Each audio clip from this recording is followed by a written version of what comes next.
വിശുദ്ധരുടെ ജപമാല ഭക്തി ഒക്ടോബർ 2. ജപമാലയുടെ ശക്തിയും ഫലദായകത്വവും.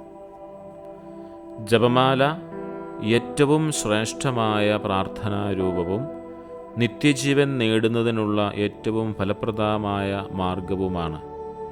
അത് നമ്മുടെ എല്ലാ തിന്മകൾക്കുമുള്ള പ്രതിവിധിയും എല്ലാ അനുഗ്രഹങ്ങളുടെയും വേരുമാണ്. വിശുദ്ധ ലൂയിസ് ഡി മോൺഫോർട്ട്.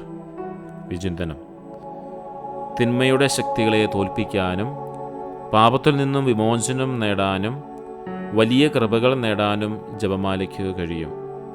ജപമാല ചൊല്ലുമ്പോൾ നാം വെറും വാക്കുകൾ ഉരുവിടുകയല്ല, മറിച്ച് സ്വർഗത്തെ ചലിപ്പിക്കാൻ ശക്തിയുള്ളൊരു പ്രാർത്ഥനയാണ് ചൊല്ലുന്നത് എന്ന് വിശ്വസിക്കുക. പ്രാർത്ഥന: ദൈവമാതാവേ, ജപമാലയുടെ ശക്തിയാൽ എൻ്റെ ജീവിതത്തിലെ പ്രതിബന്ധങ്ങളെ തകർക്കാൻ എന്നെ സഹായിക്കണമേ. നിത്യരക്ഷയ്ക്കായി ഈ പ്രാർത്ഥനയിൽ എന്നെ നയിക്കണമേ. ആമേൻ.